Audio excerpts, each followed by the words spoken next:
નમસ્કાર વિદ્યાર્થી મિત્રો, ગુડ મોર્નિંગ. આપણે છેલ્લે ચેપ્ટર નંબર 2 પૂરું કરેલું હતું.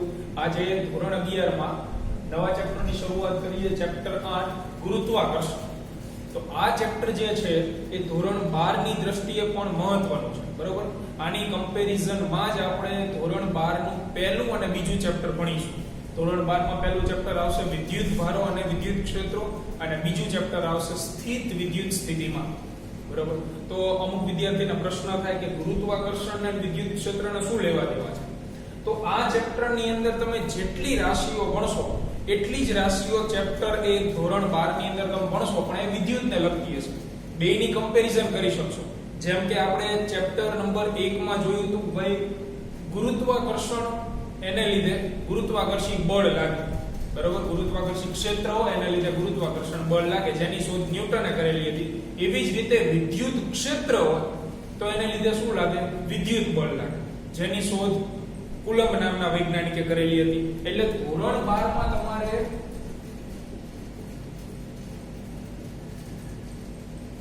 બે અલગ અલગ ક્ષેત્ર ભણવાના આવશે. ધોરણ 11 માં એક જ ક્ષેત્ર ભણવાનું આવશે. ધોરણ 11 માં ક્ષેત્ર તરીકે આવશે ગુરુત્વાકર્ષી ક્ષેત્ર. ધોરણ 12 ની અંદર ચેપ્ટર 1 માં આવશે વિદ્યુત ક્ષેત્ર, અને ધોરણ 12 માં જ ચેપ્ટર નંબર 4 ની અંદર આવશે ચુંબકીય ક્ષેત્ર. એટલે જેટલા ક્ષેત્ર હોય એ પ્રમાણેના બળ લાગે. ગુરુત્વાકર્ષી ક્ષેત્ર હોય તો ગુરુત્વાકર્ષણ બળ લાગે, વિદ્યુત ક્ષેત્ર હોય તો વિદ્યુત બળ લાગે, ચુંબકીય ક્ષેત્ર હોય તો ચુંબકીય બળ લાગે, બરોબર છે. એટલે આ જે બે બાબતો છે એ આપણે ધોરણ 12 ની અંદર કવર કરવાની છે, પણ એનો જે પાયો છે એ ધોરણ 11 માં, એટલે કે આ ચેપ્ટર ની અંદર આપણે ભણશું. આને લગતી જે રાશિઓ આવશે એ જ તમારે અહીંયા રિપીટ થશે. ટૂંકમાં કન્ટેન્ટ એને જ રહેશે, બરોબર, પણ થોડીક જે ફેરફાર આવશે એ આના લીધે જોવા મળશે. એટલે ધોરણ 12 ની દ્રષ્ટિએ મહત્વનું ચેપ્ટર તમે કહી શકો ગુરુત્વાકર્ષણ. તો શરૂઆત કરીએ આપણે નાના પ્રશ્નોથી. આપણે ફેરબુકમાં એવી જ રીતે લખાવશું જે પરીક્ષા લક્ષી આવશે, બરોબર. એટલે અહીંયા મેં લખેલું છે કે for 1 marks. એટલે આમ તમે કહી શકો ચેપ્ટરની પ્રસ્તાવના છે, પણ આમાંથી એક એક માર્કના પ્રશ્નો પૂછાય છે, બરોબર. તો શરૂઆત કરીએ સૌથી પહેલા અલગ અલગ વૈજ્ઞાનિકોનો ફાળો. તો સૌથી પહેલા વૈજ્ઞાનિક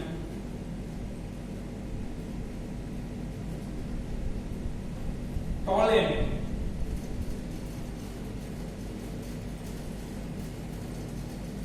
ટોલેમી નામના વૈજ્ઞાનિકે સૌપ્રથમ પૃથ્વી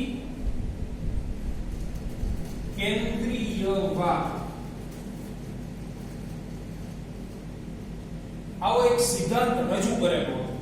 ટોલેમી નામના વૈજ્ઞાનિકે પૃથ્વી કેન્દ્રીયવાદ નામનો સિદ્ધાંત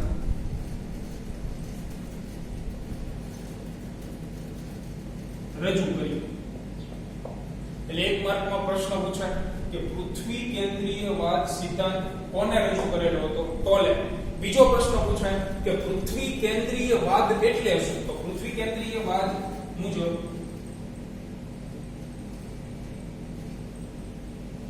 આ વાદ મુજબ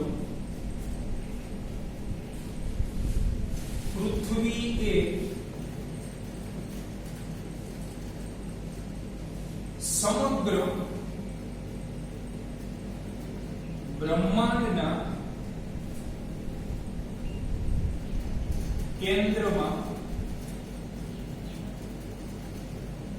સ્થિર રહેલી છે, અને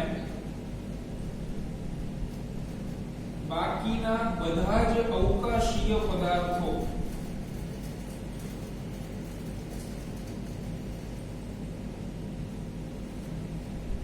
પૃથ્વીની આસપાસ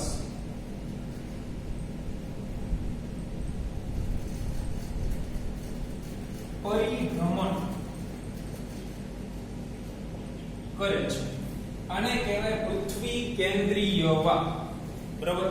પૃથ્વી કેન્દ્રીયવાદ મુજબ એટલા માટે જ નામ છે પૃથ્વી કેન્દ્રીયવાદ, એટલે કે પૃથ્વી જે છે એ સમગ્ર બ્રહ્માંડના કેન્દ્રમાં સ્થિર રહેલી છે અને બાકીના બધા અવકાશીય પદાર્થો એટલે બધા ગ્રહો આવી ગયા, સૂર્ય આવી ગયો, તારાઓ આવી ગયા, બધું જ બરોબર બધા જ અવકાશીય પદાર્થો પૃથ્વીની આસપાસ પરિભ્રમણ કરે છે.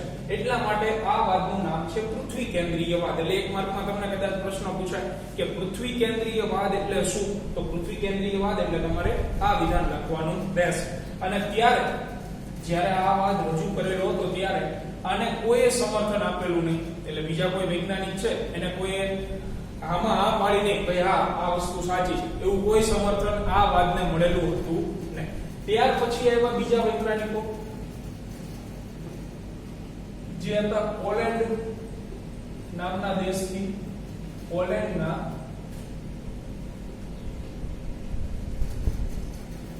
નિકોલસ કોપરનિકસ નામક વૈજ્ઞાનિકે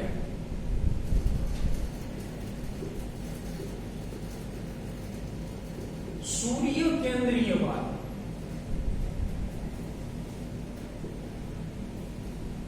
નું મોડેલ રજૂ કર્યું.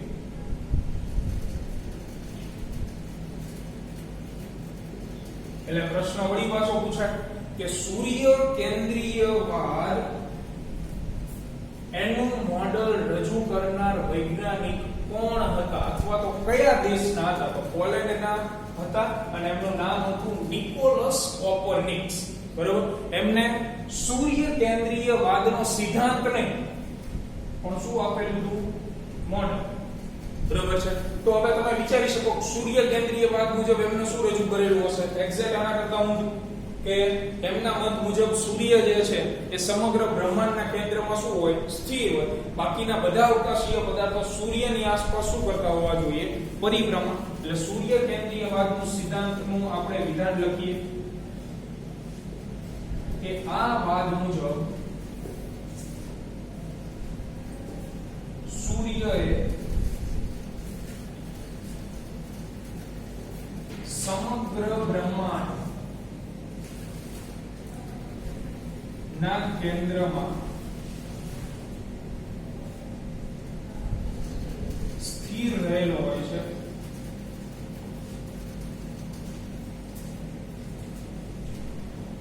અને બાકીના બધા જ અવકાશીય પદાર્થો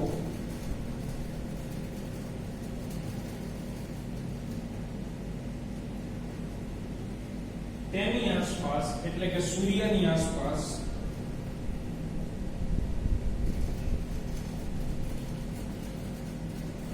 પરિભ્રમણ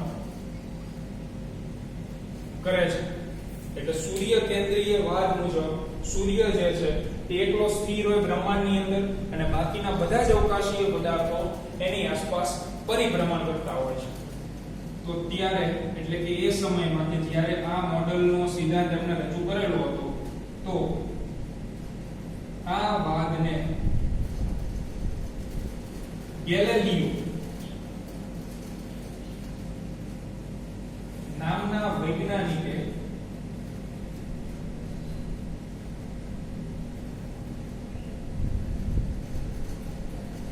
સમર્થન પૂરું પાડેલું હતું. એટલે પ્રશ્ન ધ્યાનથી વાંચો. ધારો કે તમને એક માર્કના પ્રશ્નમાં પૂછાણો કે ભાઈ સૂર્ય કેન્દ્રીયવાદને સમર્થન પૂરું પાડનાર વૈજ્ઞાનિક કોણ હતા? તો ઉતાવળમાં સૂર્ય કેન્દ્રીયવાદ જોઈને નિકોલસ કોપરનિકસ ન લખ્યું. એને સમર્થન પૂરું પાડનાર વૈજ્ઞાનિક કોણ હતા? ગેલેલિયો. રજૂ કરનાર વૈજ્ઞાનિક કોણ હતા? નિકોલસ કોપરનિકસ. બરોબર છે. અને બીજી એક મહત્વની વાત કે આ વાદમાં ગ્રહોની જે કક્ષા છે જે સૂર્યની આજુબાજુ ભ્રમણ કરતા હોય તે વર્તુળાકાર સૂચવેલી હતી, જે પાછળથી ખોટું પડ્યું. બરોબર, એટલે આ વાતની અંદર બાકીનું બધું સાચું હતું કે ભાઈ સૂર્ય જ સ્થિર હોય. બરોબર છે, પણ એમને જે ગ્રહોની કક્ષાઓ છે એ વર્તુળાકાર સૂચવેલી હતી. જે લેટેસ્ટ જે આગળના સંશોધનો થયા એમાં વર્તુળાકાર કક્ષા જોવા નહોતી મળતી. તમે ગૂગલ ઉપર જઈને ચેક કરી શકો. બરોબર, કે આના જે ઓર્બિટ છે, કક્ષાઓ છે ગ્રહોની, એ વર્તુળાકાર નહીં, લંબવૃત્ત અથવા દીર્ઘવૃત્ત પ્રકારની હશે.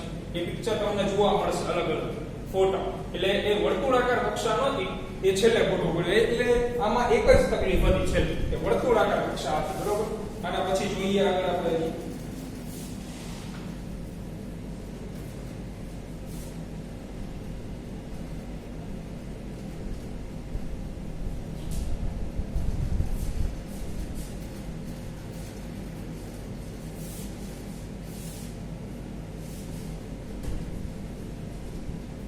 ત્યાર પછી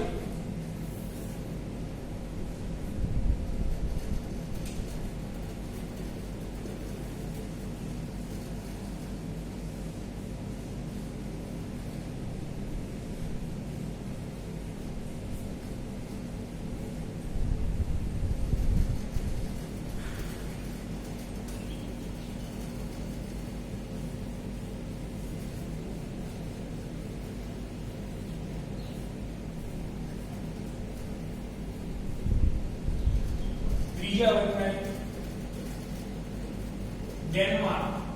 ડેનમાર્ક દેશના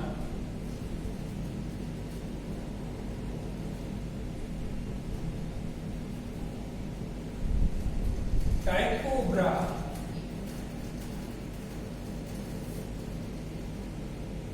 નામના વૈજ્ઞાનિકે સમગ્ર જીવનકાળ દરમિયાન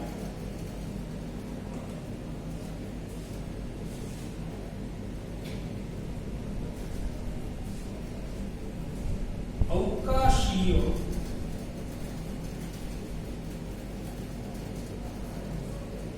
પદાર્થોનું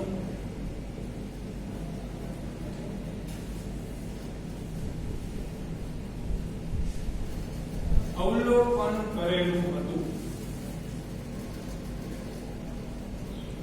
એટલે ટાઇકો બ્રા નામના જે વૈજ્ઞાનિક હતા એમને સમગ્ર જીવનકાળ, આખી જિંદગીમાં બીજો કોઈ નિયમ અથવા વિધાન અથવા સિદ્ધાંત કે મોડેલ રજૂ નહોતું કર્યું, પણ એમના સમગ્ર જીવનકાળ દરમિયાન અવકાશીય પદાર્થો એમાં બધા આવી જાય એનું માત્ર અવલોકન કરેલું હતું. અને આ અવલોકન ઉપરથી ઘણી બધી બાબતો એમને સજેસ્ટ કરેલી હતી. એટલે એનો જે સહાયક અથવા તો શિષ્ય હતો, એટલે તેમના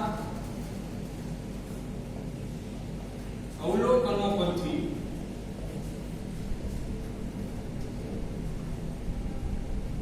તેમના શિષ્ય અથવા તો તમે કહી શકો એમનો જે સહાયક હતો,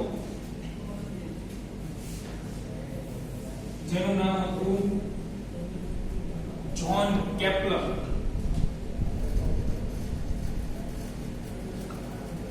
નામના વૈજ્ઞાનિકે 3 મહત્વના નિયમો આપણને આપ્યા, જે આપણે ભણવાના છે. બરાબર, એટલે નિયમો આપનાર વૈજ્ઞાનિક હતો જ્હોન કેપ્લર. અને જ્હોન અબ્રાહમ સાથે કઈ લાગે વળગે નહીં. બરાબર, જ્હોન કેપ્લર નામના વૈજ્ઞાનિકે 3 અલગ અલગ નિયમ આપેલા હતા. એ અત્યંત મહત્વના છે, જે આપણે આ લેક્ચરમાં ભણશું. અને ડેનમાર્કના જે ટાઇકો બ્રા નામના વૈજ્ઞાનિક હતા એમના ભેગા કરેલા અવલોકન ઉપરથી એને આપેલા. આમાં પોતાની કોઈ બુદ્ધિ એને દોડાવેલી નથી. બરોબર છે, એટલે આ વાત થઈ ગઈ ઇતિહાસની, અથવા તો તમે કહી શકો પ્રશ્નની દ્રષ્ટિએ ગમે વૈજ્ઞાનિકનું નામ પૂછાઈ શકે, અથવા જોડકા પણ પૂછાય. વૈજ્ઞાનિકના નામ અને સામે એમને શોધ આપેલી હોય, જોડકા જોડવા. બરોબર, એટલે આ બાબતો માર્ક્સની દ્રષ્ટિએ મહત્વની છે. ત્યારબાદ 2 રાશિઓ આપણે પહેલા ભણી લઈએ, પછી નિયમોની વાત કરીએ. એક રાશિ છે ક્ષેત્રીય વેગ. અને ક્ષેત્રીય વેગનું તમારે વ્યાખ્યા લખવી હોય તો એનું સૂત્ર કે ક્ષેત્રીય વેગ, તો સાદો વેગ એટલે તમને ખબર છે અંતરના છેદમાં સમય. આગળ ક્ષેત્રીય છે તો આપણે લખવાનું કે આંતરેલ ક્ષેત્રફળ છેદમાં લાગતો સમય. આ એનું સૂત્ર થઈ ગયું. તો આના ઉપરથી તમે વ્યાખ્યા બનાવી શકો. મેં ગઈકાલે લેક્ચરમાં તમને શીખવાડેલું હતું કે ફિઝિક્સ ની અંદર સૂત્ર ઉપરથી વ્યાખ્યા એકદમ સરળતાથી બનાવી શકાય. જેમ કે અહીંયા સૂત્ર છે તો છેદમાં હોય then શું લખવાનું? એકમ. એકમ સમયમાં કોઈ પદાર્થે આંતરેલ ક્ષેત્રફળને તે પદાર્થનું શું કહેવાય? ક્ષેત્રીય વેગ. એટલે આ એની થઈ ગઈ સિમ્પલ વ્યાખ્યા. છેદમાં હોય એ રાશિની આગળ એકમ લગાડવાનું. એકમ સમયમાં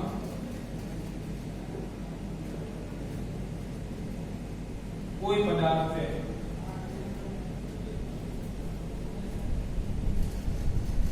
આંતરેલ ક્ષેત્રફળને તે પદાર્થનો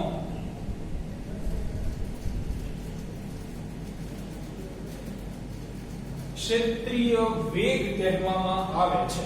બરોબર છે. હવે આપણા નિયમ પ્રમાણે જેટલી રાશિ ગણો એ દરેકના SI એકમ તો લખવાના જ. તો SI એકમ શું થાય? તો અંશમાં શું છે? ક્ષેત્રફળ. ક્ષેત્રફળનો SI એકમ શું હોય? Metre square. છેદમાં શું છે? સમય. તો સમયનો SI એકમ શું હોય? સેકન્ડ. એટલે મીટર સ્ક્વેર પ્રતિ સેકન્ડ. SI એકમ આવે તો જોડે જોડે પારિમાણિક સૂત્ર પણ આવશે. તો મીટર એટલે m l કે t l. તો l ની કેટલી ઘાત? 2 ઘાત. છેદમાં સમયની કેટલી ઘાત? 1 ઘાત. પણ એ અંશમાં આવે એટલે કેવી થઈ જાય? માઈનસ. તો દળ તો છે નહીં એટલે m ની 0 ઘાત, l ની 2 ઘાત અને t ની -1 ઘાત. એટલે આવી રીતે તમે જેમ જેમ રાશિઓ ભણતા જશો એમ એમ પારિમાણિક સૂત્રો આવતા જશે. બરોબર છે. ત્યારબાદની રાશિ છે આવર્તકાળ. તો આ તો આપણે ચેપ્ટર નંબર 2 ની અંદર પણ ભણી ગયા કે એક દોલન અથવા તો એક પરિભ્રમણ અથવા ધરીભ્રમણ, ટૂંકમાં એક ભ્રમણ પૂરું કરવા માટે લાગતા સમયગાળાને શું કહેવાય? આવર્તકાળ. એક ભ્રમણ પૂર્ણ કરવા માટે લાગતા સમયગાળાને આવર્તકાળ કહેવામાં આવે છે. અને એનો SI એકમ હવે હું લખ લખાવતો, કારણ કે આવર્તકાળનો SI એકમ શું હોય? સેકન્ડ. કારણ કે આવર્તકાળ એટલે લાગતો સમય. સમયનો SI એકમ સેકન્ડ. એટલે આટલી રાશિઓ આપણે જોઈ. અને હવે આપણે જોઈશું કેપ્લરનો પ્રથમ નિયમ.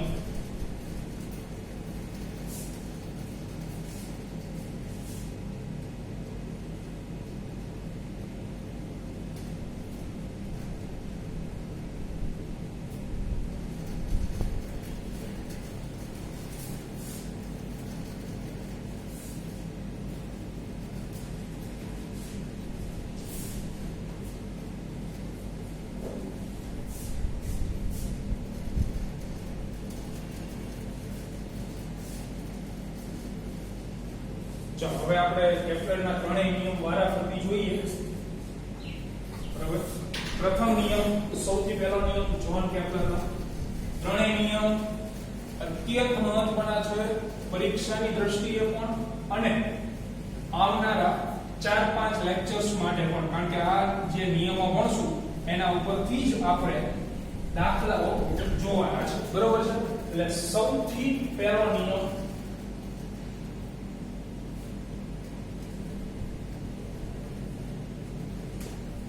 કેપ્લરનો પ્રથમ નિયમ, જેને તમે કહી શકો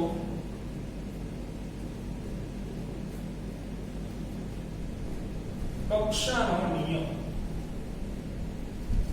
એટલે બંને રીતે પૂછાય છે કે જે કેપ્લર છે એના પહેલા નિયમ વિશે સમજાવો અથવા તમને એવું પૂછાય કક્ષાનો નિયમ ડીપમાં સમજાવો. તો જે આપણે હમણાં વાત કરી ભાઈ ગ્રહોની કક્ષાઓ P પ્યોર રાઉન્ડ શેપ બનેલી વર્તુળાકારની, તો કેવી કક્ષાઓ તમને જોવા મળશે? તો કે આવી કક્ષાઓ આવશે ગ્રહોની જે છે.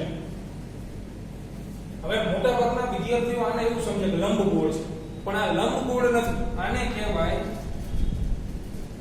દીર્ઘવૃત્ત અથવા તો લંબવૃત્ત. લંબગોળ અને દીર્ઘવૃત્ત બંનેમાં ઘણો બધો ફરક છે. જે મેથ્સ વાળા વિદ્યાર્થીઓ છે ને, મેથ્સ ની અંદર આવા બે આકારો ભણવાના આવશે. આને કહેવાય ઉપવલય. આ બંને ઉપવલયમાં છે, અને આ જે છે એ x અક્ષ અને આ y અક્ષ, બરાબર. આ જે રહ્યું આને કહેવાય ઉપવલયનું કેન્દ્ર. આ પણ ઉપવલયનું કેન્દ્ર. એટલે આ બંનેને તમે ભેગા કરો એટલે આવો આકાર બને. એટલા માટે એનું નામ છે દીર્ઘવૃત્ત, બરાબર છે. એટલે આ લંબગોળ નથી. બાયોલોજી વાળા વિદ્યાર્થીઓ માટે તો એમને યાદ રાખવાનું કે દીર્ઘવૃત્ત જે છે એને એક કેન્દ્ર ન હોય. કેટલા કેન્દ્ર હોય? બે. તો આ પહેલું કેન્દ્ર, આ બીજું કેન્દ્ર. અને મેથ્સ વાળાને તો આખું ચેપ્ટર આવવાનું લંબવૃત્ત વાળું, બરાબર. તમારા આલેખો આવશે, એના પછી બિંદુઓ અથવા કેન્દ્ર, અને મેથ્સ ની ભાષામાં નાભી પણ કહેવાય, એ શોધવાનું પણ આવશે, બરાબર.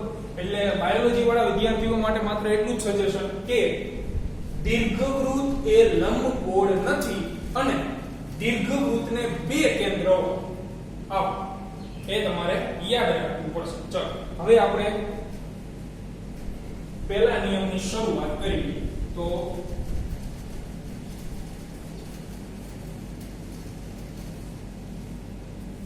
એની આકૃતિ બનાવીએ આપણે.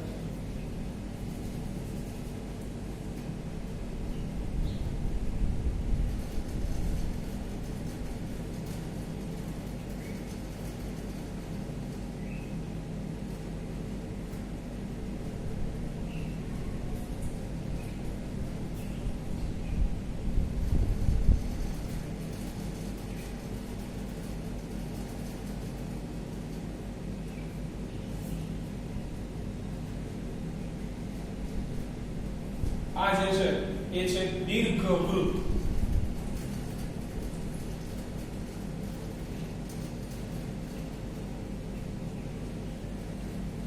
બરાબર. હવે આના જે બે કેન્દ્ર છે, એક કેન્દ્ર અહીંયા છે C1, બીજું કેન્દ્ર અહીંયા છે C2. Centre 1, centre 2. આને શું કહેવાય? આ કઈ નહીં, બે અક્ષોનું છેદ બિંદુ. આ કેન્દ્ર નથી, ધ્યાન રાખજો. ત્યાર પછી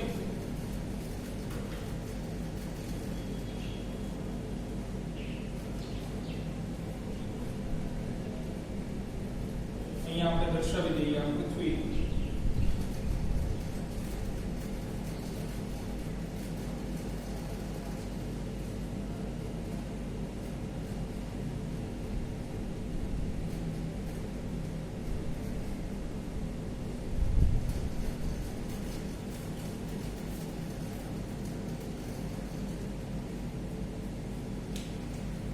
આ રીતની આકૃતિ છે. હવે જો આકૃતિ સમજો તમે, આ આખું જે છે એ દીર્ઘવૃત્ત છે, બરાબર છે.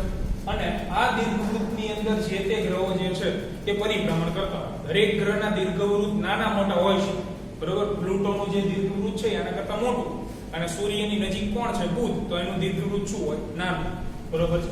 આ પ્રમાણે પરિભ્રમણ કરતા હોય. એમાંથી સૂર્ય જે છે એ કાં તો સેન્ટર નંબર 1 માં હોય અથવા સેન્ટર નંબર 2 માં હોય. એટલે અહીંયા હું ધારો કે સૂર્ય દોરું છું.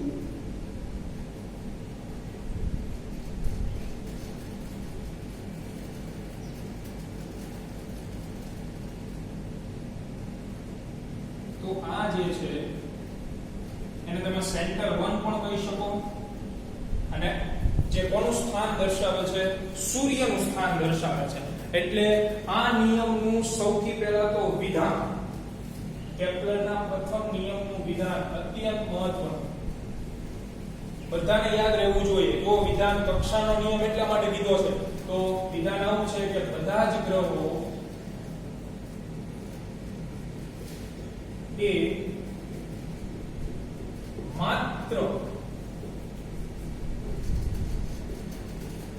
એવી દીર્ઘવૃત્તીય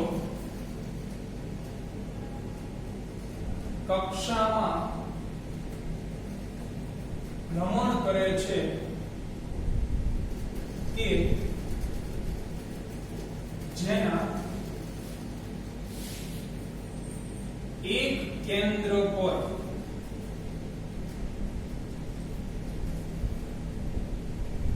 સૂર્ય રહેલો હોય. આ વિધાન છે, નિયમ. આને કોઈએ ભૂલવાનું નહીં. આ જ્હોન કેપ્લરના પ્રથમ નિયમનું વિધાન છે. ઇન્વર્ટેડ કોમાં લખેલું છે એટલા માટે કે બધા જ ગ્રહોની વાત છે એ માત્ર એવી દીર્ઘવૃત્તીય કક્ષામાં ભ્રમણ કરે કે જેના એક કેન્દ્ર ઉપર, કાં તો સેન્ટર 1 ઉપર અથવા સેન્ટર 2 ઉપર, એક કેન્દ્ર ઉપર. જો અહીંયા શબ્દની ચંદ્રલાઈન કરેલી છે એટલે કેન્દ્ર કેટલા હશે એનો મીનિંગ એક કરતા વધારે બે કેન્દ્ર છે. એક કેન્દ્ર ઉપર શું રહેલો હોય? સૂર્ય રહેલો હોય. બરોબર છે. તો તમારે જો આની આકૃતિ જોવી હોય તો તમે ગૂગલ પર સર્ચ કરી શકો કે ઓર્બિટ ઓફ અલગ અલગ તમને જે ગ્રહો છે એની ઓર્બિટ જોવા મળશે. તે જનરલી આ રીતની હોય. જો અહીંયા હું પ્રેઝન્ટ કરું તમને. આ સૂર્ય હોય,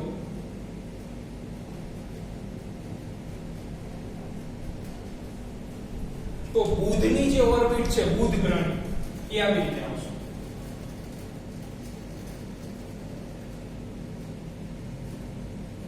તો બુધ ગ્રહની ઓર્બિટ આ રીતે આવશે. અહીંયા હશે બુધ.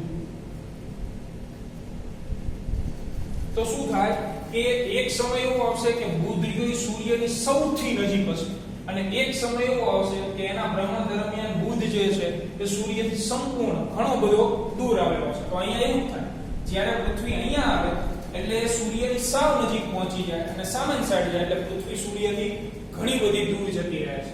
એ જ રીતે આપણે ધારો કે પ્લુટો માટે દોરવું હોય તો પ્લુટો માટે આ રીતે આવશે.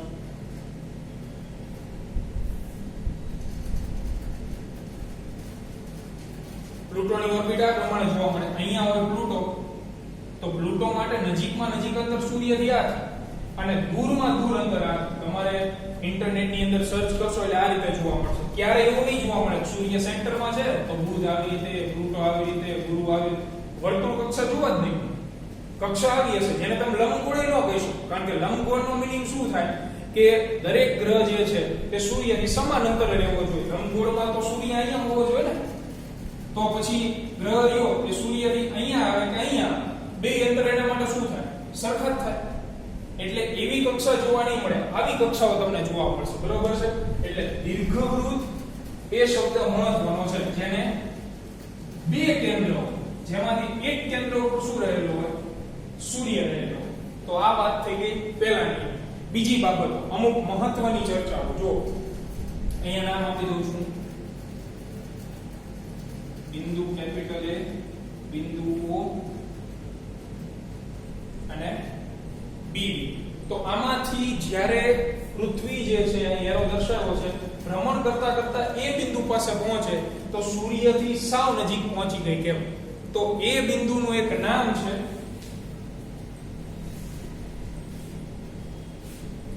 એ બિંદુને અંગ્રેજીમાં કહેવાય પેરીહેલિયોન. શું કહેવાય? પેરીહેલિયોન. અને ગુજરાતીમાં એને કહેવાય સૂર્ય નીચ બિંદુ.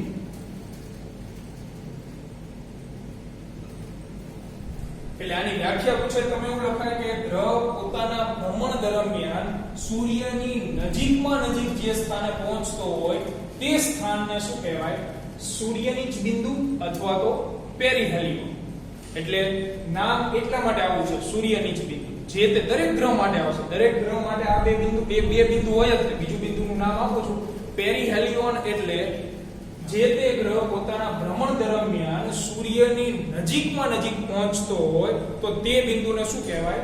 પેરીહેલિયોન અથવા તો સૂર્યનીચ બિંદુ કહેવામાં આવે છે. અને બીજું બિંદુ આપણે નામ આપેલું છે અહીંયા બી બિંદુ. તો બી બિંદુ શું છે? સૂર્યથી દૂરમાં દૂર, એટલા માટે એનું નામ છે અંગ્રેજીમાં એફિલિયોન. અંગ્રેજીમાં આવું નામ છે. ગુજરાતીમાં એનું નામ છે સૂર્યોચ્ચ બિંદુ. એટલે સૂર્યથી દૂર રહેલું બિંદુ. જે ગ્રહ પોતાના ભ્રમણ દરમિયાન સૂર્યથી ખૂબ દૂર જતો રહેતો હોય તો એ બિંદુ શું કહેવાય? સૂર્યોચ્ચ બિંદુ કહેવામાં આવે. અને ત્યારબાદ બીજી માહિતી કે અહીંયા સ્મોલ a વડે દર્શાવેલું છે કે ભાઈ આવડું આ માપ સ્મોલ a હોય, આ માપ પણ સ્મોલ a હોય. તો આખું જે માપ છે આડું માપ a થી b, તો AB નું નામ છે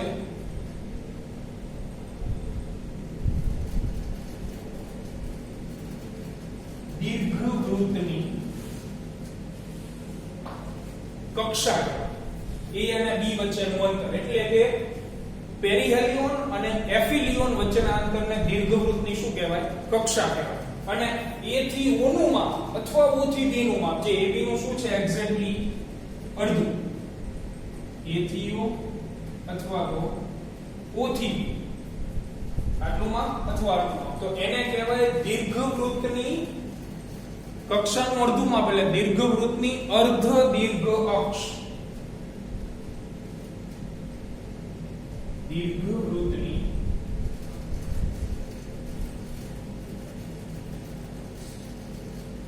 અર્ધ દીર્ઘ અક્ષ. આ નામ જે છે યાદ રાખજો, કારણ કે નિયમ નંબર 3 ની અંદર આનો ઉલ્લેખ આવશે કે જે તે ગ્રહના આવર્તકાળનો વર્ગ એ એની દીર્ઘવૃત્તની અર્ધ દીર્ઘ અક્ષના ઘનના સમપ્રમાણમાં હોય. તો ક્યારે પ્રશ્ન ન થવો જોઈએ કે દીર્ઘવૃત્તની અર્ધ દીર્ઘ અક્ષ એટલે શું?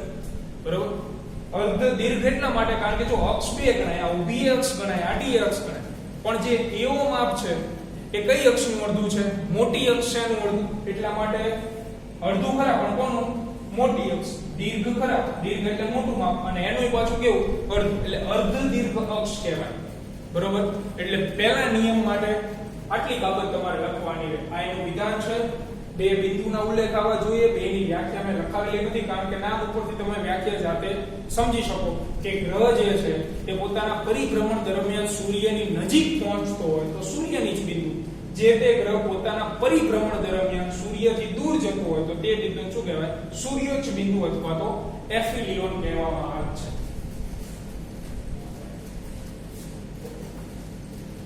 તો આ કેપ્લરનો પ્રથમ નિયમ પૂર્ણ થાય.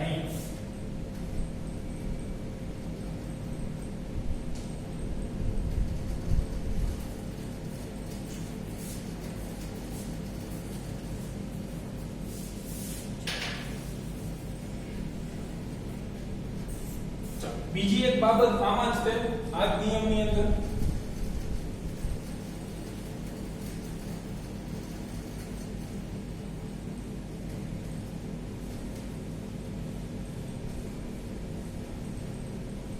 એ પણ મહત્વની બાબત લખાવી દઉં અહીંયા જોડે જોડે કે આ જે પૃથ્વી છે એ પરિભ્રમણ કરી રહી છે સૂર્યની આજુબાજુ. જ્યારે અહીંયા પહોંચશે એટલે સૂર્યની સાવ નજીક થઈ તો આ બંને વચ્ચે કયું બળ લાગે? સૂર્ય અને પૃથ્વી વચ્ચે ગુરુત્વાકર્ષણ બળ લાગે. ગુરુત્વાકર્ષણ બળનું સૂત્ર શું હતું? આપણે જોયું હતું પહેલા ચેપ્ટરમાં, Gm1m2 upon r². તો અંતર જો ઓછું હોય તો બળ કેવું લાગે? વધારે. બળ વધારે લાગે તો પદાર્થનો વેગ વધે કે ઘટે? કોઈ પણ પદાર્થ ઉપર બળ વધારે લાગે તો વેગ વધે કે ઘટે? વધે. કારણ કે એક ખુરશી, ઉદાહરણ તરીકે કોઈ ખુરશી સ્થિર પડેલી છે, તમે એને 10 ન્યૂટનના બળથી ધક્કો મારો. કેટલા ન્યૂટનના બળથી? 10 ન્યૂટનના બળથી. અને બીજો કોઈ વિદ્યાર્થી છે એ એને 50 ન્યૂટનના બળથી ધક્કો મારે તો કયા ધક્કામાં ખુરશીનો વેગ વધારે હોય? 10 ન્યૂટન વાળામાં 50 ન્યૂટન વાળામાં? ઓબ્વિયસલી 50 ન્યૂટન બળથી જે વિદ્યાર્થીએ ધક્કો મારેલો એના વડે જે ખુરશીનો વેગ છે એ શું હોય? વધારે હોય. એટલે કહેવાનો મીનિંગ કે જો બળ વધુ લાગે તો જો જે તે પદાર્થનો વેગ પણ શું થાય? વધુ ઉત્પન્ન થાય. એટલે એક માર્કમાં ક્યારેક પૂછાય કે ભાઈ પેરીહેલિયોન અને એફિલિયોન માંથી કયા બિંદુ પાસે ગ્રહનો વેગ વધારે હોય? તો પેરીહેલિયોન પાસે ગ્રહનું જે અંતર છે સૂર્યથી ઓછું છે, એટલા માટે ગુરુત્વાકર્ષણ બળની અસર વધુ હશે. બળ વધુ હશે એટલા માટે આનો વેગ પેરીહેલિયોન પાસે કેવો હોય? વધારે. એ જ વસ્તુ કઈ લાગુ પડે? કે ભાઈ એફિલિયોન બિંદુ પાસે સૂર્યથી એનું ડિસ્ટન્સ વધી જશે, ડિસ્ટન્સ વધશે તો બળ ઘટશે, બળ ઘટે તો વેગ શું થાય? ઘટી જાય. એટલે આ વસ્તુ મગજમાં રાખો કે બળ વધારે હોય તો વેગ વધારે, બળ ઓછું તો વેગ કેવો હોય? ઓછો હોય. પ્રેક્ટિકલ ઉદાહરણ મેં તમને આપી સમજાવ્યું કૃષિ વાળું, એટલે એ બાબત પણ આપણે અહીં લખી દેવાની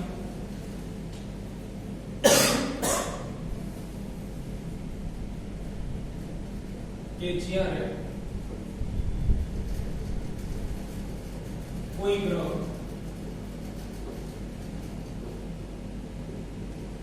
તેની દીર્ઘવૃત્તના પેરીહેલિયોન એટલે કે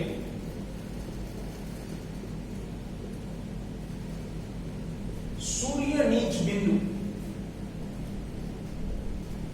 પાસે આવે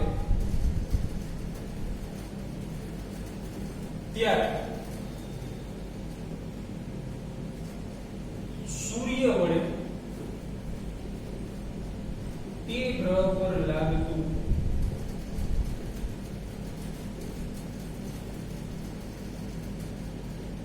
ગુરુત્વાકર્ષણ બળ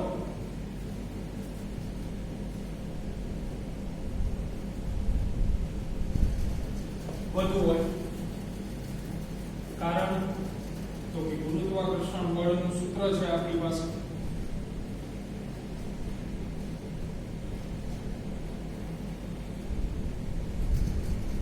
G(m1m2)r². અંતર ઓછું છે એટલા માટે બળ વધુ હોય. અહીંયા અંડરલાઈન કરી દો તમને અમુક શબ્દોની છે કે બળ વધુ. શું કામ? કારણ કે કેવું બિંદુ છે? નીચ બિંદુ એટલે કે નજીકનું બિંદુ, એટલે આ નજીકનું બિંદુ તો બળ વધારે, નાનું અંતર હોવાથી બળ વધુ, અને બળ વધારે હોય તેથી તે બિંદુ પાસે જે તે ગ્રહનો વેગ શું હોય? વધારે. તેથી પેરીહેલિયોન એટલે કે સૂર્ય નીચ બિંદુ પાસે ગ્રહનો વેગ હંમેશા વધારે જ જોવા મળે. ક્યારે એવું ન બને કે પેરીહેલિયોન બિંદુ પાસે ગ્રહનો વેગ શું હોય? ઓછો. અને આ જ બાબત લાગુ પડશે એફિલિયોન માટે પણ ઊંધું થઈ જાય કે જ્યારે કોઈ ગ્રહ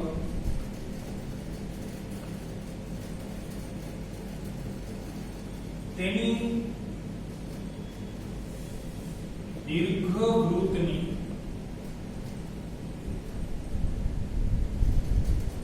એફિલિયોન બિંદુ પાસે આવે. એફિલિયોન એટલે કે સૂર્યોચ્ચ બિંદુ, એટલે સૂર્યથી દૂર રહેલું બિંદુ.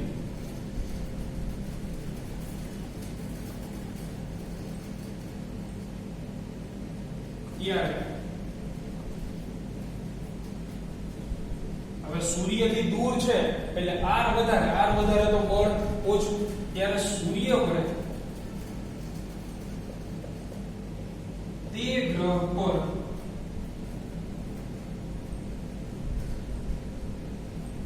લાગતું ગુરુત્વાકર્ષણ બળ કેવું હોય? ઓછું હોય. કારણ કે અંતર જે છે એ વધી, આ વધારે હોય તો બળ ઓછું હોય કારણ કે વ્યસ્ત પ્રમાણ છે એટલે ગુરુત્વાકર્ષણ બળ ઓછું. તો બળ ઓછું હોય તો વેગ કેવો હોય? ઓછો.